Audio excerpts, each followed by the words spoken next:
রমজান মাসে তাহাজ্জুদের সুযোগ যেমন আসে, রমজান মাসে আল্লাহ তাআলা বান্দার গুনাহ ক্ষমা করার জন্য স্পেশাল 10টা দিন দিয়ে রেখেছেন। সুবহানাল্লাহ।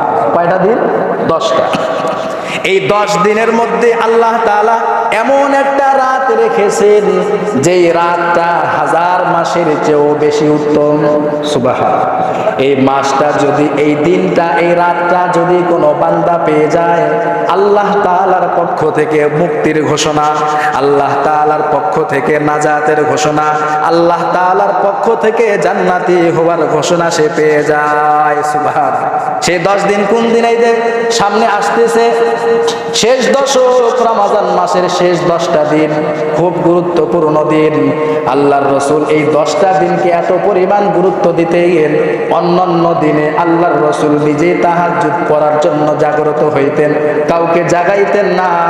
কিন্তু রমজান মাসের শেষ দশক আসলে আল্লাহর রাসূলের বিবি আম্মা জান আয়েশা সিদ্দিকা রাদিয়াল্লাহু তাআলা আনহা বলেন, অন্যান্য দিনে আল্লাহর রাসূল তার পরিবারের লোক কাউকে ডাকতেন না, কিন্তু রমজানের শেষ দশক যখন আসতো, ইদা দাখালাল আশরু, রমজান মাসের শেষ দশক যখন আসতো, আল্লাহর রাসূল ঘুম থেকে জাগ্রত হইতেন। ওয়া আহিয়া লাইলা, আল্লাহর রাসূল ঘুম থেকে জাগ্রত হইতেন।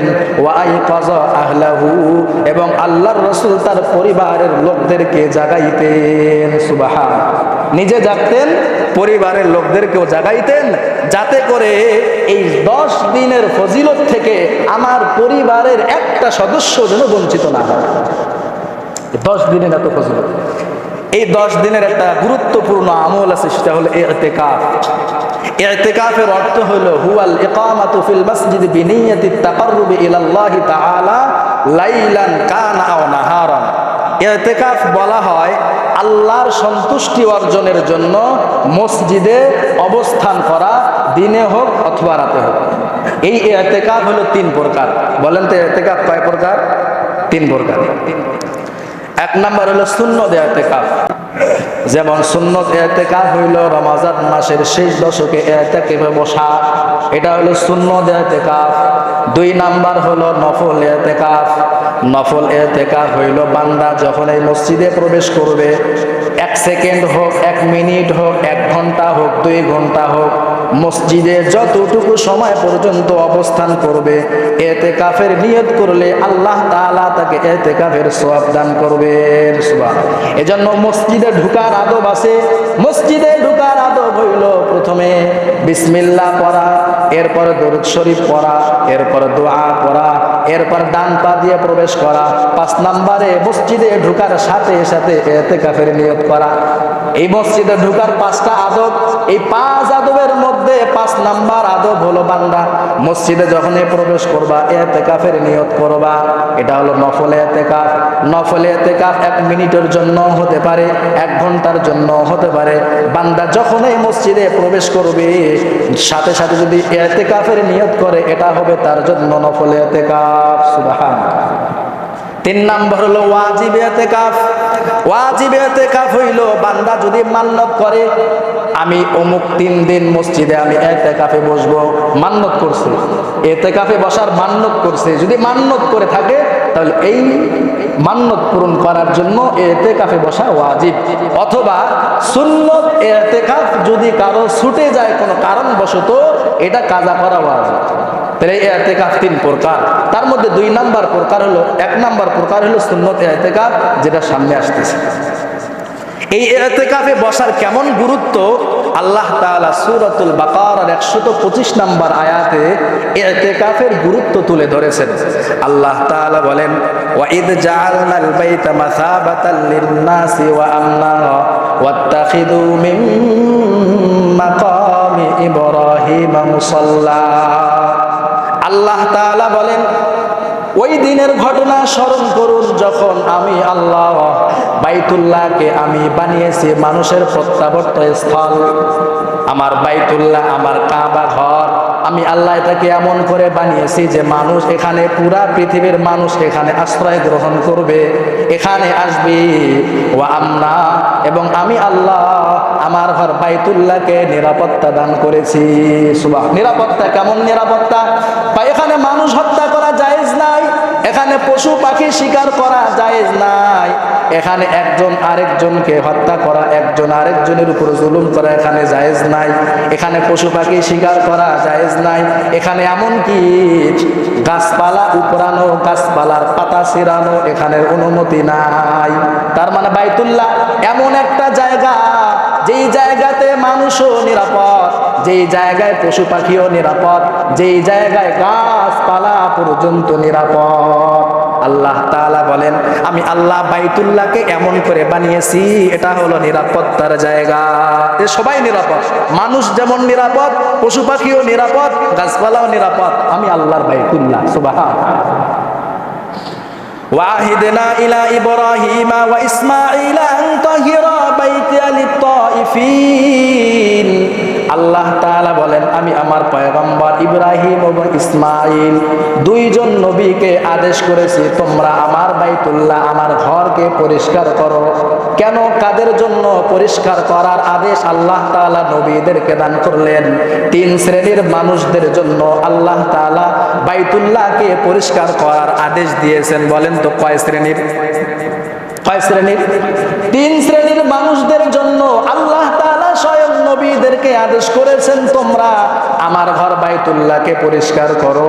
তিন শ্রেণীর মানুষের জন্য, এক নাম্বার লিত-তাইফিন, আমার ঘর জিয়ারত করার জন্য যারা আসবে, আমার ঘর তওয়াফ করার জন্য যারা আসবে, ওই বান্দাদের জন্য তোমরা আমার ঘরকে পরিষ্কার করো।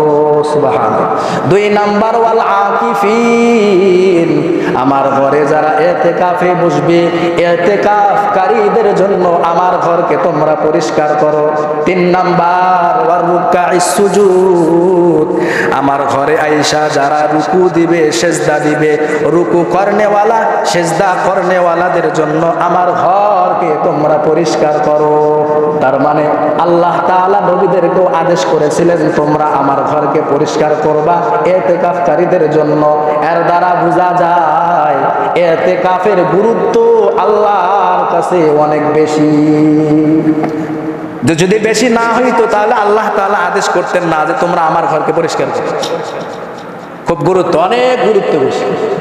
কান নবী সাল্লাল্লাহু আলাইহি ওয়াসাল্লাম ইদা দাখালাল আশরু, আল্লাহর রাসূল যখন রমজান মাসের শেষ দশক আসতেন, তখন আল্লাহর রাসূল রাত্রে জাগ্রত হইতেন, নিজে জাগ্রত হইতেন, পরিবার পরিজনকে জাগ্রত করতেন। এই 10 দিনেই রমজান মাসের শেষ দশকে আল্লাহর রাসূল এমনটা করতেন, নিজে জাগতেন, পরিবারবর্গদেরকে জাগাইতেন। কানা রাসূলুল্লাহ সাল্লাল্লাহু আলাইহি ওয়াসাল্লাম ইয়াতাকিফুল আশরাল আওয়াখির মিন রমাজান, আল্লাহর রাসূল রমজান মাসের শেষ দশকে ইতিকাফে বসতেন। আরেক হাদিসের বর্ণনায় আল্লাহর রাসূল বলেন, আল্লাহর রাসূল সাল্লাল্লাহু আলাইহি ওয়াসাল্লাম রমজান মাসের এই মাসে আল্লাহর রাসূল, যেই বছর আল্লাহর রাসূল ইন্তেকাল করেন, কানাল আমুল্লাযী উকিবিদা ফীহি, যেই মাসে আল্লাহর রাসূল ইন্তেকাল করেন, ওই বছর আল্লাহর রাসূল 10 দিনের পরিবর্তে 20 দিন আল্লাহর রাসূল ইতিকাফ করেছেন। কয় দিন? 20 দিন। সচরাচর আল্লাহর রাসূল 10 দিনে ইতিকাফে বসতেন, কিন্তু যেই বছর আল্লাহর রাসূল ইন্তেকাল করেন, ওই বছর আল্লাহর রাসূল কয় দিনে ইতিকাফে বসতেন? 20 দিন বসতেন।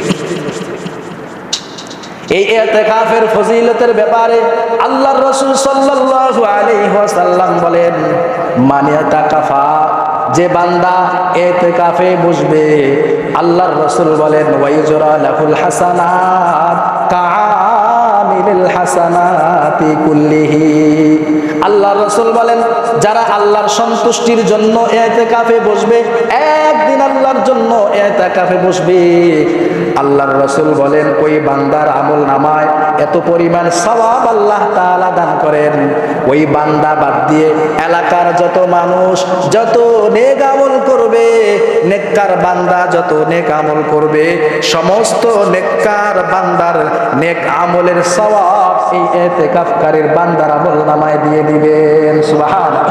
কারণ ইতিকাফে বসলে পরে কোনো মাহফিলের আয়োজনে যাইতে পারবে না। ইতিকাফে বসলে বাহিরে যাইতে পারবে না, প্রয়োজন ছাড়া বাহিরে যাইতে পারবে না। ইতিকাফে বসলে কোনো জানাজার নামাজে অংশগ্রহণ করা যাবে না। এক কথায় নিজের প্রয়োজন ছাড়া মসজিদের বাহিরে যাওয়া যাবে না। এখন প্রশ্ন জাগতে পারে, আমি যদি মসজিদের বাহিরে থাকতাম তাহলে তো আমি বিভিন্ন ইফতার মাহফিলে উপস্থিত হতে পারতাম, মাহফিলে ওয়াজ শুনতাম, বিভিন্ন জানাজায় উপস্থিত হতে পারতাম, এর সওয়াব তো আমার আমল নামায় আসতে পারত। আল্লাহ তাআলা বান্দার জন্য দরওয়াজা খুলে দিলেন, বান্দা তুমি আমি আল্লাহর সন্তুষ্টি অর্জনের জন্য ইতিকাফে বসবা। মসজিদের বাহিরে যত মুসল্লি, যত নেককার বান্দা ইফতারের আয়োজনের সওয়াব হোক, মাহফিলের আয়োজনের সওয়াব হোক, জানাজার সওয়াব হোক, বান্দা যত নেক আমল করবে ওই সমস্ত বান্দাদের নেক আমল তোমার আমল নামায় আমি আল্লাহ দিয়ে দিব। সুবহানাল্লাহ। এই যে ইতিকাফের ফজিলত, আল্লাহর রাসূল বলেন যারা ইতিকাফে বসবে, আল্লাহর রাসূল বলেন যারা আল্লাহর সন্তুষ্টির জন্য ইতিকাফে বসবে, আল্লাহ তাআলা বাইনাহু ওয়া বাইনান নারি সালাসা খানাদির, আল্লাহ তাআলা তার এবং জাহান্নামের মাঝে 3 খন্দক দূরত্ব তৈরি করে দেন। সুবহানাল্লাহ। এখন প্রশ্ন জাগতে পারে 3 খন্দক দূরত্ব কি? আল্লাহর রাসূল বলেন আবাদু মিম্মা বাইনা ইয়াদাইহি, আল্লাহর রাসূল বলেন এক খন্দকের দূরত্ব আর পরিমাণ হইল এক পৃথিবীর এক প্রান্ত থেকে আরেক প্রান্ত পর্যন্ত। এটা যত দূরত্ব হয় এক খন্দকের পরিমাণ এত বেশি দূরত্ব। সুবহানাল্লাহ। তাহলে যারা ইতিকাফে বসবে, আল্লাহর রাসূল বলেন আল্লাহ তাআলা তার এবং জাহান্নামের মাঝে এত দূরত্ব তৈরি করে দেন। তার মানে পৃথিবীর এক প্রান্ত থেকে আরেক প্রান্ত যত দূর, এত পরিমাণ, এটা যদি 3 গুণ করা হয় কত পরিমাণ হয়ে যায়? আল্লাহর রাসূল বলেন এত বেশি পরিমাণ তার এবং জাহান্নামের মাঝে আল্লাহ তাআলা দূরত্ব তৈরি করে দেন। সুবহানাল্লাহ। এতটুকুই নয়, বলেন তো এখানে অনেক মানুষ আছি আমরা, কারো হজ করার সামর্থ্য নাই, উমরা করার সামর্থ্য নাই, কিন্তু আল্লাহ তাআলা মুমিন বান্দার জন্য এমন কিছু সুসংবাদ দিয়েছেন যে কোন বান্দা যদি ইতিকাফে বসে, মানে ইতিকাফা, আল্লাহর রাসূল বলেন কেউ যদি ইতিকাফে বসে, আল্লাহ তাআলা তার আমল নামায় কবুল 2টা হজ, কবুল 2টা উমরার সওয়াব তার আমল নামায় দিয়ে দেন। সুবহানাল্লাহ। এমন না আপনি আমি যদি হজ করতে যাই, হজ কবুল হতেও পারে নাও হতে পারে, কারণ ওই টাকার মধ্যে হারাম থাকতে পারে, বা আপনার হজের কোনো বিধান লঙ্ঘন হওয়ার কারণে আপনার হজে বাতিল হয়ে যেতে পারত। কিন্তু এই ইতিকাফের এত বেশি পরিমাণ ফজিলত, বান্দা তুমি ইতিকাফে বসবা, 2টা কবুল হজের সওয়াব এবং 2টা উমরার সওয়াব আল্লাহ তাআলা তোমার আমলনামায় দিয়ে দিবেন। সুবহানাল্লাহ। কত গুরুত্ব আর কত পরিমাণ সওয়াব আল্লাহ তাআলা ইতিকাফের মধ্যে রেখে দিয়েছেন। এখন এটা সুন্নত ইতিকাফ বিধায় আমরা পালন করব না, যদি পালন না করি তো সবাই তো গুনাহগার হবে। এটা সুন্নতে মুআক্কাদা, সুন্নত ইতিকাফ। এই ইতিকাফের জন্য এলাকাবাসী যারা আছে, এলাকাবাসীর মধ্য থেকে যদি 2 জন ইতিকাফে বসে তো সবাই এই গুনাহ থেকে মুক্তি হবে। কিন্তু কেউ যদি ইতিকাফে না বসে তো এলাকার সবাই গুনাহগার হয়ে যাবে।